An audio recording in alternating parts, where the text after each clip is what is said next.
بسم الله الرحمن الرحيم الحمد لله رب العالمين والصلاة والسلام على سيدنا ومولانا محمد وعلى آل سيدنا ومولانا محمد وبارك وسلم. اللهم ربنا أرنا الحق حقا وارزقنا اتباعه وأرنا الباطل باطلا وارزقنا اجتنابه. اللهم أرنا حقائق الأشياء كما هي، ربنا زدنا علما وعملا وفقها يا رب العالمين. اللهم انصر أولياءك في مشارق الأرض ومغاربها، اللهم انصرهم على عدوك وعدوهم إنك على كل شيء قدير. اللهم فرج عنا وعن إخواننا في مشارق الأرض ومغاربها، اللهم نفس كربنا وكربهم وثبت أقدامنا وأقدامهم والطف بنا وبهم يا أرحم الراحمين يا رب العالمين. اللهم أدخل السرور على قلوب المسلمين في مشارق الأرض ومغاربها، اللهم تقبل شهدانا، اللهم اغفر موتانا، اللهم ارحم موتانا وشهدانا، اللهم فك أسرانا، اللهم اشف مرضانا وجرحانا، اللهم اصلح كل فاسد من امور المسلمين يا رب العالمين.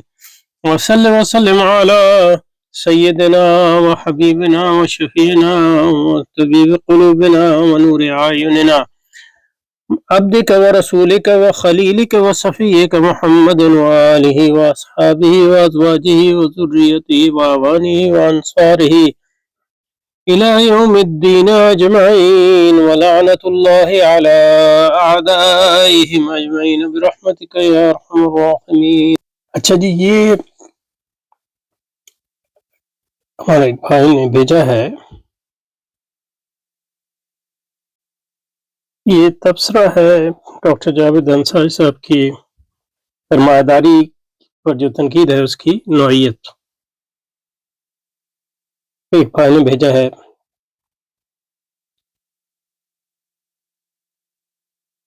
اور یہ فرمایا ہے کہ اس پر میں تبصرہ کروں، اور آئے میرے خیال میں ڈاکٹر جاوید انصاری صاحب کی جو سرمایہ داری پہ تنقید ہے اس کو صحیح طور پہ اس کا صحیح فہم ہے یا نہیں، تو دیکھتے ہیں اس کو انشاءاللہ. ڈاکٹر جاوید انصاری صاحب کی تنقید سرمایہ داری اور جدید مغربی فکر پر صرف اقتصادی یا تکنیکی نہیں، یہ ٹھیک،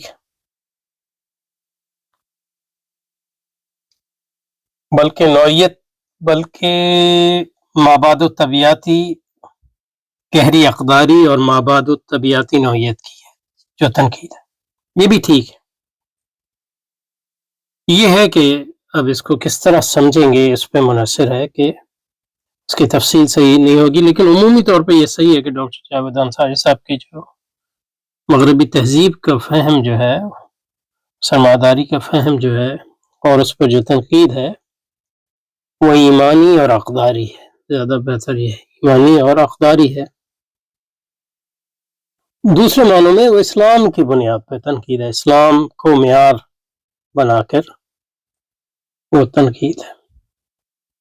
لیکن ظاہر ہے اس سے پہلے آپ سرمایہ داری کی نوعیت بھی سمجھتے ہیں، تو سرمایہ داری کی نوعیت جو سمجھتے ہیں وہ اس طرح ہے کہ ڈاکٹر جاوید انصاری صاحب جو سرمایہ داری کو سمجھتے ہیں وہ اس طرح سمجھتے ہیں کہ سرمایہ داری ایک تہذیب ہے.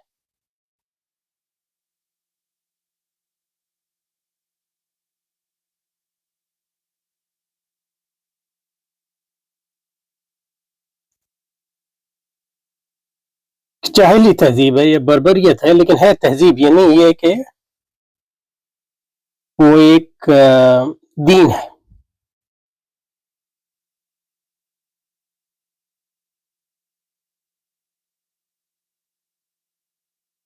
ایک نظام حیات ہے اور نظام اقدار بھی ہے. دوسرے معنوں میں سرمایہ داری جو ہے وہ 3 سطح پہ کام کرتی ہے. فرد کی سطح پہ، معاشرے کی سطح پہ اور ریاست کی سطح پہ.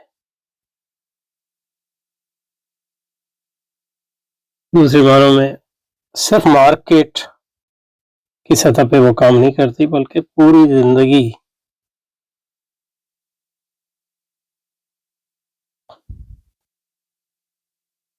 سطح پر کام کرتی.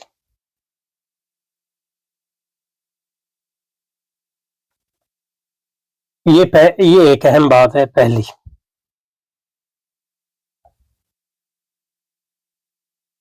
اور دوسری اس میں اہم بات یہ ہے کہ سرمایہ داری جو ہے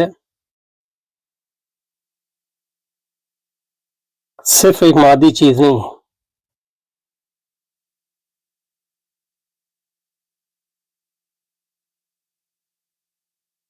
بلکہ ایک روحانیت ہے. اور یہ بالکل ایک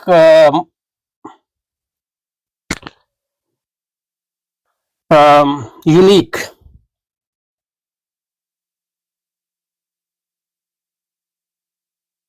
تجزیہ ہے جو میرے خیال میں اور کسی نے نہیں کیا. ایک روحانیت ہے. یہ اور بات ہے کہ وہ سرمایہ داری مادیت نہیں ہے، صرف محض مادیت ہے. مادیت بھی ہے لیکن روحانیت بھی ہے. روحانیت ان معنوں میں کہ روحانیت جو ہے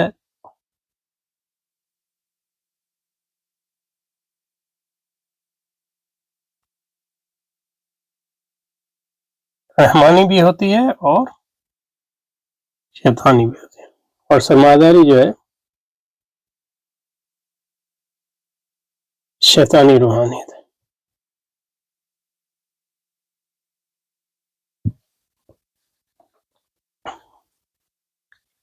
سرمایہ داری جو ہے شیطانی روحانیت ہے. یہ دوسرا تھی.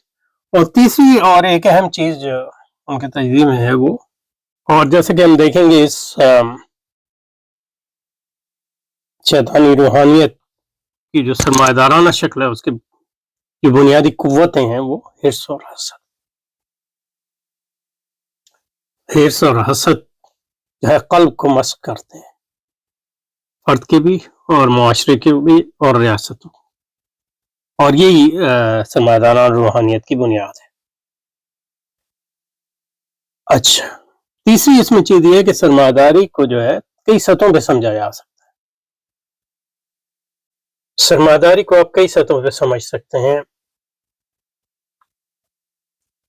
سرمایہ داری کو فرد کی سطح پہ سمجھ سکتے ہیں، یعنی فرد انفرادی سرمایہ دار. اس کا مقصد یہ ہے کہ زیادہ سے زیادہ جو ہے وہ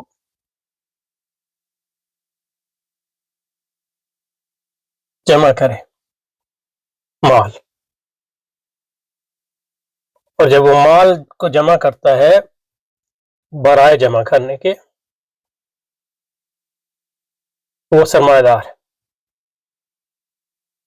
صرف منافع کمانے اور مال جمع کرنے والا شخص جو ہے سرمایہ دار، وہ حریص ہو سکتا ہے، لیکن سرمایہ دار وہ جو مال کو جمع کرتا ہے برائے جمع کرنے کے، یعنی مال اس کا مقصد وہی جو ہے. اور یہ مقصد وہی جو ہے یہ ہے کہ اس کے جو مال ہے اس میں اضافہ ہوتا رہے اور مقدار کا وہ غلام ہو جاتا ہے.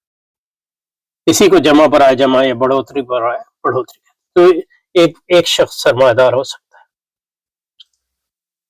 اور یہ صرف جو ہے جمع برائے جمع یہ مادیت آتے، لیکن یہ کہ اس کے پیچھے جو چیز ہے وہ حرص ہے. حرص کیونکہ یہ کہتا ہے حل من مزید. اور حسد ہے کیونکہ وہ کہتا ہے دوسرے سے میرا زیادہ ہو، اسی کو کمپٹیشن کہتے ہیں. تو یہ اس کی روحانیت ہے. اس کی شکل جو ہے بظاہر مادی ہو یا ہو، لیکن حقیقت یہ آپ دیکھیں کہ وہ جب آپ جمع برائے جمع کرتے ہیں تو بطور سرمایہ دار آپ نہ خرچ کرتے ہیں نہ کنزیوم کرتے ہیں، کیونکہ خرچ کریں گے تو وہ جمع تو نہیں کر رہے.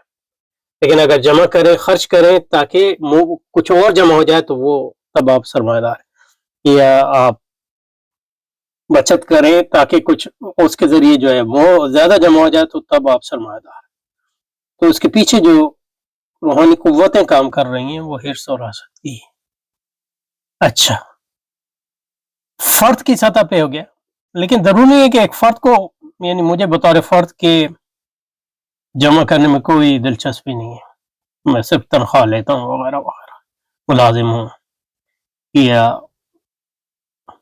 وزیر اعظم ہوں کسی ملک کا، لیکن میری یہ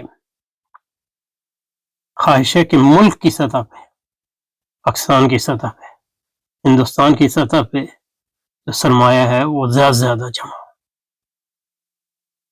تو آپ سرمایہ دار پہلے شخص کے معنی میں نہیں ہے، آپ سرمایہ دار انفرادی طور پہ نہیں ہے، کیونکہ انفرادی آپ کو کوئی شوق نہیں ہے کہ اپنے مال بنائے وغیرہ، آپ کی انفرادی زندگی میں آپ کا بہت زیادہ بینک بیلنس ہے، یعنی اچھی زندگی گزارتے ہیں، لیکن یہ کہ جمع برائے جمع کا آپ کو کوئی شوق نہیں، لیکن آپ کے ذہن پہ یہ دھن سوار ہے کہ آپ کے ملک میں جو ہے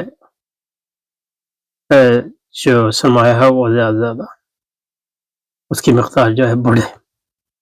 آپ ملکی سطح پہ سرمایہ دار ہیں لیکن انفرادی سطح پہ سرمایہ دار نہیں ڈائریکٹلی، ان معنوں میں جن معنوں میں جو ہے انفرادی سطح پہ آپ سرمایہ دار ہیں، لیکن ان معنوں میں نہیں ہے جن معنوں میں ایک جو ہے سرمایہ دار جو ہے یا بزنس مین جو ہے سرمایہ دار ہوتا ہے۔ تیسرا، عالمی سطح پہ، تو انفرادی سطح پہ آپ کی کوئی جمع برائے جمع کا کوئی خاص شوق نہیں ہے، لیکن یہ آپ کا سرمایہ داری سے آپ کو جو ہے پر ایمان ہے، اور آپ چاہتے ہیں کہ دنیا بھر میں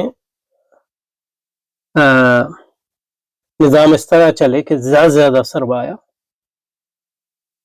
عالمی سطح پہ، تو آپ کو اس کی پرواہ نہیں ہے کہ امریکہ کے پاس زیادہ سرمایہ ہے یا پاکستان، لیکن آپ ان پالیسیوں کا دفاع کریں گے، ان کو فروغ دینے کی کوشش کریں گے جس کے نتیجے میں عالمی سطح پر جو ہے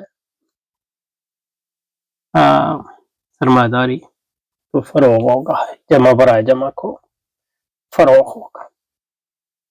آپ کو نہ کسی خاص کمپنی سے کوئی خاص لگاؤ ہے، نہ کسی خاص ملک سے، لیکن آپ کو یہ دلچسپی ہے کہ عالمی سطح پہ جو ہے، اور چوتھا آپ اس میں عمومی سطح پہ بھی دیکھ سکتے ہیں، کیونکہ عالمی سطح میں پھر بھی ایک عالمی اور عمومی میں ہم یہ فرق کر سکتے ہیں کہ آپ سرمایہ کے بین الاقوامی فروغ سے بھی بطور بذات فی ذات ہی کوئی دلچسپی آپ کو نہیں ہے، لیکن یہ کہ آپ کو اس سے دلچسپی ہے کہ عمومی طور پہ سرمایہ جو ہے زیادہ زیادہ اکٹھا ہو، جمع برائے جمع، تو ان معنوں میں جو ہے آپ عالمگیریت کے ایک معنوں میں قائل ہیں، عالمی سے بھی یعنی بین الاقوامی سے بھی اٹھ کے آپ عالمگیریت کی طرف، تو ان چار سطحوں پہ جو ہے، اور پانچویں سطح پہ آپ اس میں دیکھ سکتے ہیں کہ آپ جو ہے ایک مفکر ہے سرمایہ داری کی، اپنی ذاتی زندگی میں آپ کو خاص سرمایہ جمع کرنے کا کوئی شوق نہیں ہے، نہ ملکوں سے کوئی شوق ہے، نہ، لیکن یہ کہ آپ کی یہ غرض ہے کہ سرمایہ دارانہ عقلیت، سرمایہ دارانہ روحانیت کا فروغ۔ تو یہ چار پانچ مختلف جو ہیں پہلو جو ہیں ان کو ذہن میں رکھنا چاہیے۔ اچھا، تو ڈاکٹر صاحب کی جو تنقید ہے سرمایہ داری پہ اور اس کا جو فہم ہے وہ اقتصادی یا تکنیکی، محض اقتصادی یا تکنیکی نہیں ہے، بلکہ مابعد طبیعتی ہے۔ وہ یہ واضح کرتے ہیں کہ سرمایہ داری صرف معاشی طریقہ کار نہیں ہے، بلکہ اس کے پیچھے ایک خاص کائناتی اور مابعد طبیعتی تصور، اس میں انسان کے خود مختار آزادی کو خود مطلق قدر اور دنیاوی ترقی کو مقصد ہے، ورلڈ ویو انسان سے کو موقف یہ ہے کہ یہ اسلامی تصور سے مطابق، تو کن معنوں میں جو ہے وہ سرمایہ داری کو ایک تہذیب سمجھتے ہیں، اب اس کو سمجھنے کی ضرورت ہے۔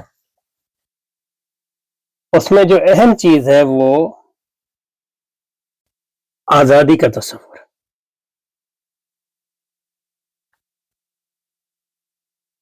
اور یہ بھی میرا خیال ہے ڈاکٹر صاحب کے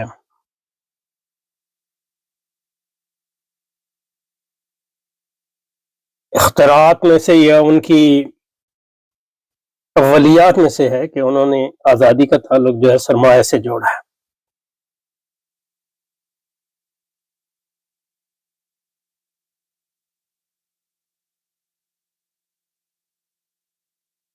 اور آزادی یعنی ایک سیاسی تصور کے یہ ایک عام مغربی فکر میں جو ہے یہ جانا پہچانا تصور ہے.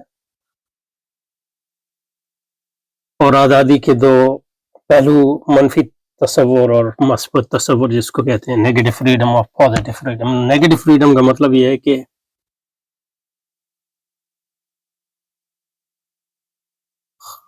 جو آزادی پہ انسان کے آزادی پہ جو قدغن ہے خارجی وہ نہ ہو.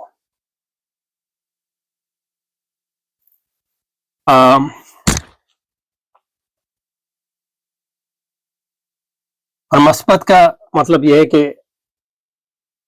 اور یہ قدغن جو ہے یہ مادی بھی ہو سکتی ہے اخلاقی بھی ہو سکتی ہے. مثلا یہ ہے کہ میں لا حول ولا قوت جوا کھیلنا چاہتا ہوں لیکن پیسہ نہیں ہے تو یہ ایک مادی قدغن ہے. لیکن یہ کہ مسلمان بھی ہوں تو اسلام اجازت نہیں دیتا تو یہ ایک اس کی اخلاقی قدغن ہے. تو آزادی کے لیے ضروری ہے کہ مادی قدغن بھی جو ہے وہ اس سے اوپر اٹھا جائے اور اخلاقی قدغن سے بھی اوپر اٹھا جائے.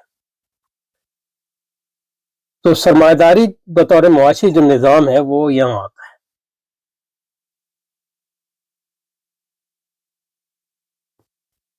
جس کی جو بنیادی علم جو ہے اس کا یا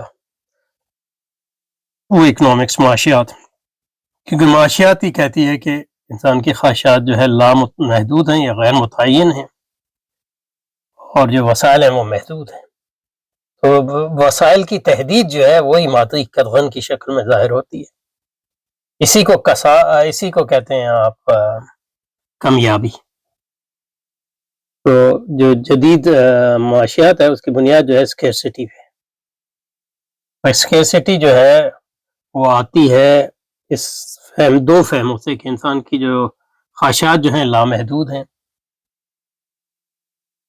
خواہشات نہ صرف لامحدود ہیں بلکہ ان کو ہونا بھی چاہیے.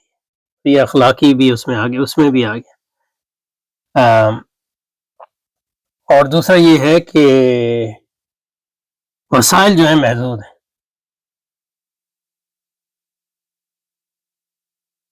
انہی دو بنیادوں پر پوری اکنامکس جو ہے قائم ہے.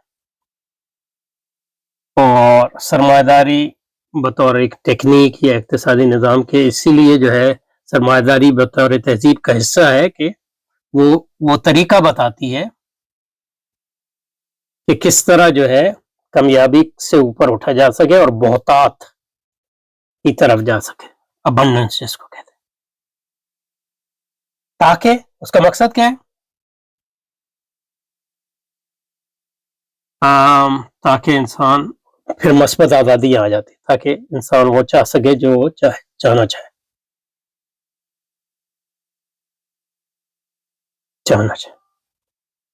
ٹھیک ہے. تو اس میں آپ کو سمجھ میں آ گیا ہوگا کم از کم اشارہ تو مل گیا ہوگا کہ سرمایہ داری بطور ٹیکنیک جو ہے وہ اس کا گہرا تعلق ہے سرمایہ داری بطور ایمانیات کے. سرمایہ داری کی ایمانیات کیا ہے؟ آزادی. ان دونوں تصور. مثبت آزادی کو جو ہے خود مختاری بھی کہتے ہیں. آٹونمی، سیلف ڈٹرمنیشن. اور خود مختاری کا جو آپ تصور ہے وہ کئی سطحوں پہ کر سکتے ہیں. فرد کی سطح پہ،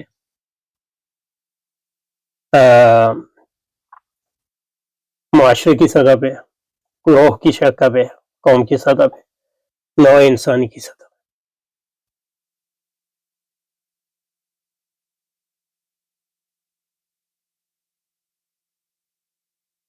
اس کو آپ لبرلزم کہتے ہیں، اس کو آپ گروہ پرستی کہتے ہیں یا قوم پرستی بھی کہتے ہیں، اور نوع والی کو اس کو انسان پرستی کہتے ہیں.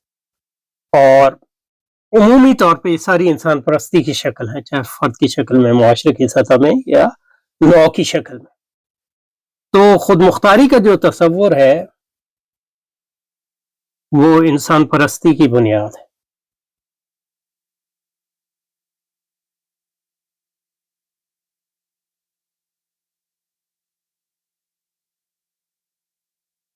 اور انسان پرستی کی ایک دوسری بنیاد بھی ہے کہ خواہشات جو ہے ان کو لامحدود ہونا چاہیے. تو یہ خواہشات کی عبرانی انسان پرستی کی ایک دوسری شکل ہے. کیا تم نے نہیں دیکھا کہ اس شخص نے جو ہے جس نے اپنی خواہشات کو اپنا الہ بنا دیا, اپنا خدا بنا دیا. تو یہ بھی قرآن پاک کے معجزات میں سے ہے, کیونکہ عمومی طور پہ یعنی یہ تو فرد کے بارے میں بتایا, لیکن اس کی طرف اشارہ ہے کہ مستقبل میں ایسی تہذیب بنے گی جس میں خواہشات جو ہے خدا ہو. اور یہ خواہشات کی خدائی بھی جو ہے ان ساری سطحوں میں, فرد کی خواہش, گروہ کی خواہش, قوم کی خواہش, نوع کی خواہش وغیرہ وغیرہ. تو اس سے ہمیں سمجھ میں آیا کہ جب ہم کہتے ہیں سرمایہ داری بطور تہذیب کے, تو اس کا تعلق جو ہے اس کی بنیاد ہے انسان پرستی.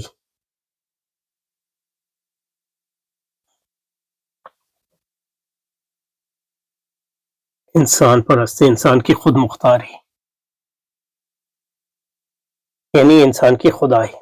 اور اس خدائی کے کئی رنگ ہو سکتے ہیں, فرد کی سطح پہ, معاشرے کی سطح پہ, معاشرے کی سطح پہ, نوع انسانی کی سطح پہ, قوم کی سطح پہ وغیرہ. تو یہ جو انسان پرستی لا الہ الا انسان کا جو کلمہ ہے, اسی کو انسان, یہ آزادی کی جو ہے تشریح ہے, آزادی کے معنی کی مثبت. اور پھر جب یہ پتہ چلتا ہے کہ آزادی جو ہے حاصل نہیں ہو سکتی جب تک جو ہے مثبت منفی آزادی حاصل نہیں ہو سکتی.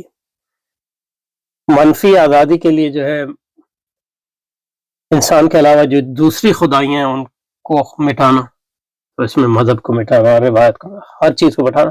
اور منفی جو مادی لحاظ سے ہے وہ یہ ہے کہ کامیابی یا اسکیرسٹی کو اوور کم کرنا. اور جو اس تکنیک ہے اسکیرسٹی کو کم کرنے کی, اس کو کہتے ہیں سرمایہ داری بطور معیشت کے.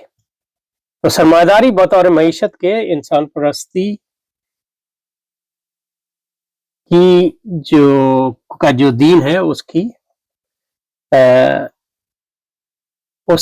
اس کا ایک ذریعہ ہے.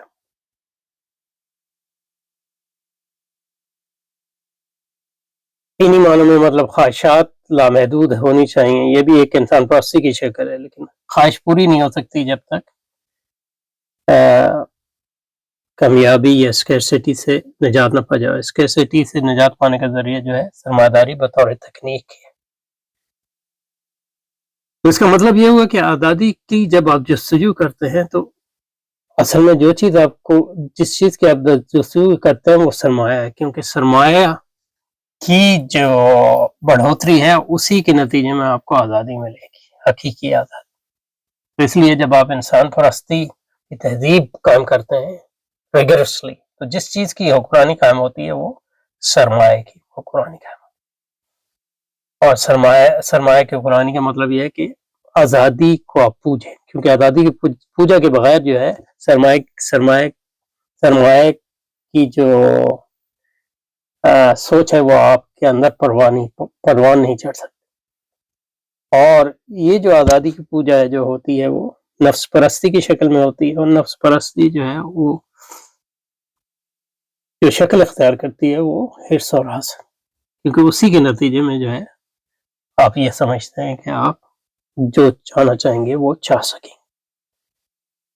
تو یہ تعلق ہے ان دونوں نظاموں کے درمیان, جس کی ڈاکٹر جاوید انصاری صاحب نے تشریح کی. اور میرے خیال میں اس کے علاوہ کسی شخص نے ان معنوں میں جو ہے, کیونکہ مارکس بات کا, اس لیے لوگ جو لوگ یہ سمجھتے نہیں کہ کچھ لوگوں کا یہ دعویٰ ہے کہ ڈاکٹر جاوید انصاری صاحب کا تجزیہ ہے وہ مارکس کے تجزیے سے ماخوذ ہے.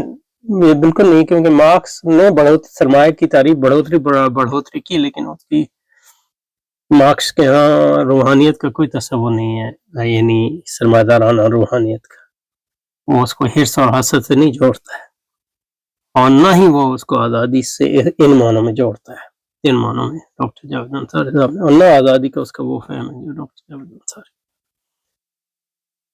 تو یہ عالم اسلام میں اور عالم پوری دنیا میں جہاں تک مجھے پتا ہے یہ ایک یونیک پرسپیکٹو ہے، صحیح ہو یا غلط یہ تو ایک الگ بات ہے، لیکن ہے یونیک پرسپیکٹو۔ اس لیے جب میں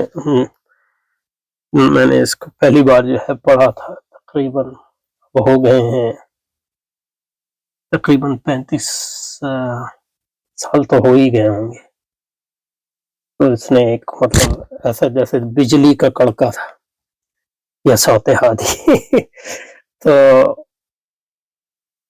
اس دن سے جو ہے اسی کو سمجھنے کی کوشش کر رہا ہے۔